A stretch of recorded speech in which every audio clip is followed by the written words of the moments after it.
Você já se perguntou o que realmente significa dizer "Eis-me aqui, envia-me"? No livro de Isaías, esse simples sim ao chamado de Deus mudou tudo. Não era apenas uma resposta, era uma entrega incondicional, uma coragem que transformou a vida de Isaías e o colocou em uma missão que ele nem sequer conhecia. Assim como ele, muitos de nós ainda ouvimos o chamado de Deus ecoando: "Quem enviarei?" Mas, será que estamos prontos para responder, mesmo sem saber o que nos espera? Fique comigo enquanto desvendamos o impacto desse chamado e o que ele nos ensina sobre fé e obediência verdadeira. Neste momento crucial da narrativa, somos transportados para a visão extraordinária de Isaías.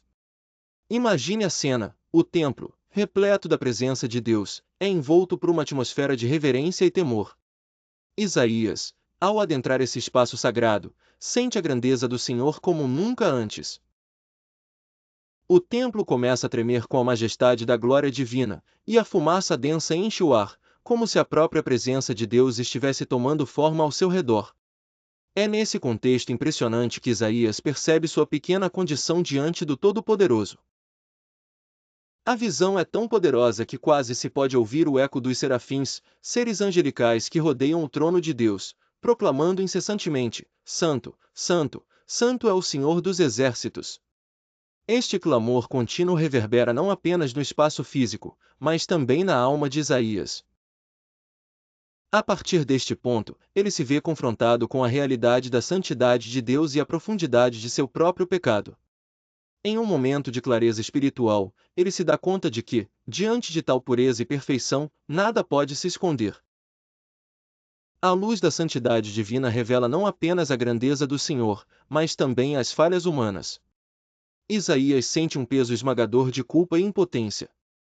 Em sua mente, surge a pergunta angustiante: como posso, um homem de lábios impuros, estar diante de um Deus tão santo? Essa dúvida é o ponto inicial de sua jornada espiritual.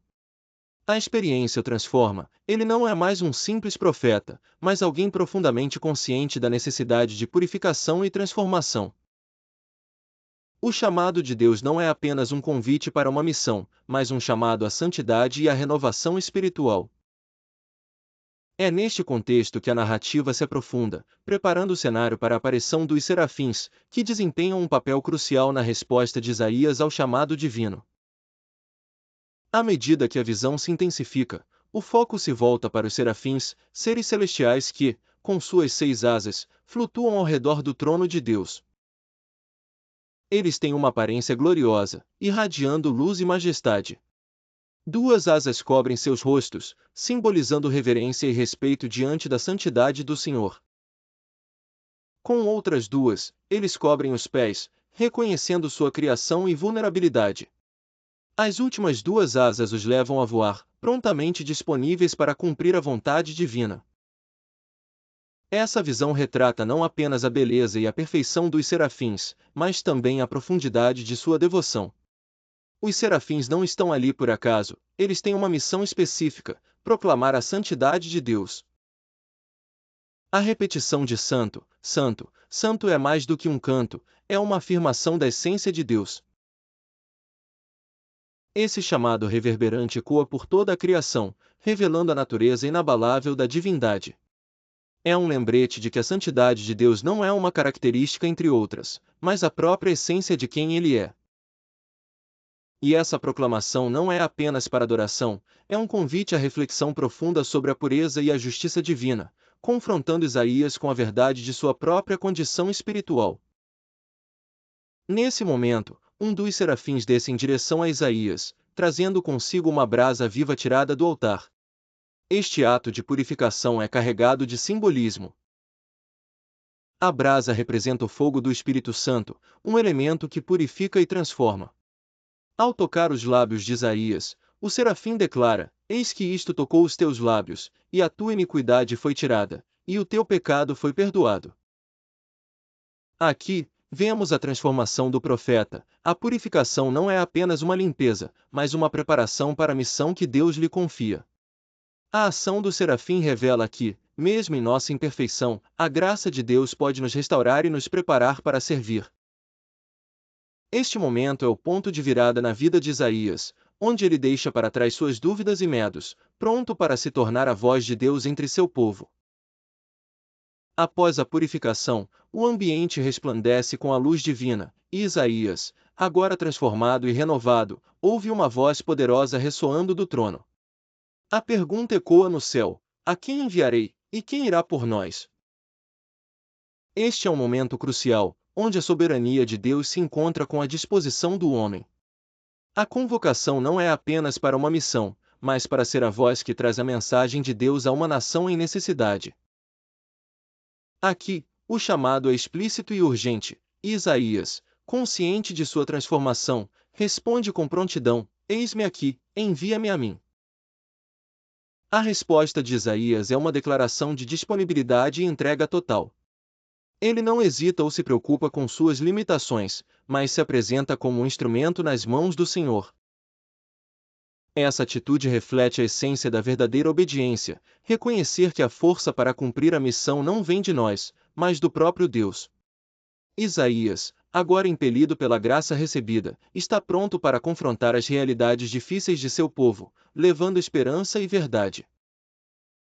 Sua disposição ressoa com cada um de nós que, ao ouvir o chamado de Deus, deve nos questionar: estamos prontos para responder com a mesma disposição? A cena também serve como um convite para a audiência. A pergunta divina que Isaías ouviu ainda ecoa hoje: a quem enviarei? E assim, todos nós somos confrontados com a escolha de responder ou não a esse chamado. O que nos impede de dar esse passo?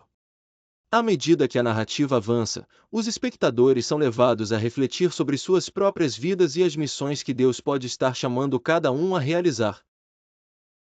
É um lembrete poderoso de que a vocação cristã não é apenas para os profetas ou missionários, mas para todos nós que aceitamos a graça de Deus e somos desafiados a agir em seu nome. Após o poderoso chamado e a resposta de Isaías, somos levados à essência da missão que ele recebeu: proclamar a palavra de Deus a um povo que estava distante do seu caminho. A mensagem de Isaías é clara, mas ao mesmo tempo, angustiante. Ele é instruído a dizer ao povo de Israel que, apesar de seus pecados e da desobediência, Deus ainda está oferecendo um caminho de arrependimento e restauração. Entretanto, essa missão não seria fácil. Isaías é alertado de que muitos não ouvirão suas palavras, e a dureza do coração de Israel se tornará um obstáculo. Essa parte do relato revela a profundidade do amor de Deus por sua nação. Ele não deseja a condenação, mas sim a reconciliação. Ao mesmo tempo, a rejeição da mensagem e o endurecimento dos corações são um retrato da condição humana, frequentemente relutante em ouvir a verdade e a luz divina. O chamado de Isaías nos ensina que, mesmo em tempos de crise espiritual, sempre existe a esperança de um novo começo. Mas essa esperança está condicionada à disposição do povo em ouvir e se voltar para Deus. Enquanto Isaías se prepara para enfrentar o desdém e a incredulidade, somos lembrados de que a mensagem de Deus é muitas vezes impopular, desafiadora e pode levar ao sofrimento. A coragem de Isaías em seguir adiante é uma inspiração para todos os cristãos, pois nos convida a refletir sobre nossas próprias vidas e nossas respostas à verdade divina. Estamos dispostos a permanecer firmes, mesmo quando a mensagem de Deus não é bem recebida. Este é o chamado que ressoa em nosso coração: ser portadores da verdade, independentemente das consequências. A narrativa, então, se torna um espelho para a audiência, desafiando-os a se perguntarem: como reagimos quando Deus nos chama para falar a verdade em meio à rejeição? A luta de Isaías se transforma na luta de cada crente, levando-nos a considerar a importância de ser um testemunho fiel, mesmo em face da adversidade. É um chamado à perseverança e à coragem, encorajando cada um a não desanimar diante das dificuldades, mas a buscar sempre a luz de Deus em meio à escuridão. A cena se intensifica à medida que o foco se volta para a reação do povo de Israel à mensagem de Isaías. Aqui, vemos uma nação que, embora tenha sido abençoada por Deus, se afastou da sua palavra e se perdeu em sua própria rebeldia. A profecia se torna um eco das advertências anteriores, enquanto o Senhor, por meio de Isaías, avisa sobre a consequência de suas escolhas. O versículo que diz que os olhos deles estão cegos e os ouvidos estão surdos retrata a triste realidade de uma geração que prefere a escuridão à luz, e a dureza dos corações se torna um tema central. É fundamental refletir sobre essa resistência espiritual. Muitas vezes, a mensagem de Deus é recebida com descrença e até hostilidade. O povo estava tão imerso em suas próprias tradições e estilos de vida que não conseguia ouvir a voz do Senhor clamando por arrependimento. Esse é um aviso relevante para nós hoje. Quantas vezes somos cegos e surdos àquilo que Deus está nos dizendo, escolhendo nos apegar às nossas zonas de conforto em vez de buscar sua vontade? O juízo não é apenas uma punição, mas um resultado lógico das escolhas feitas pelo povo. Através do aviso de Isaías, Deus nos ensina que as ações têm consequências e que desviar-se de sua palavra pode levar à ruína. Em meio a essa escuridão, há uma promessa de remanescente.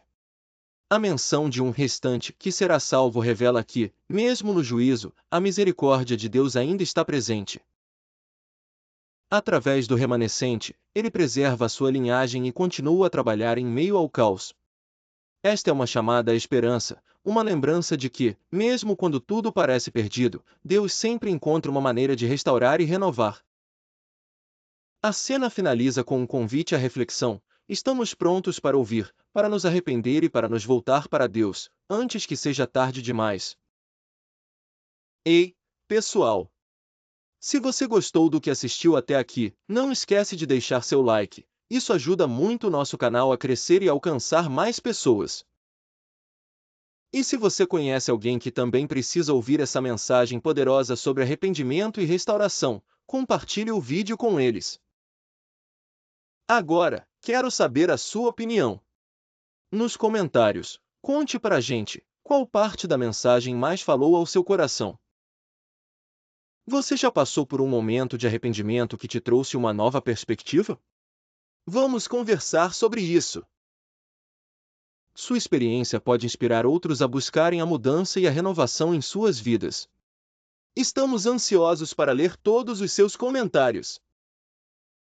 Então, não fique de fora, participe dessa conversa. Vamos juntos construir uma comunidade forte e cheia de esperança.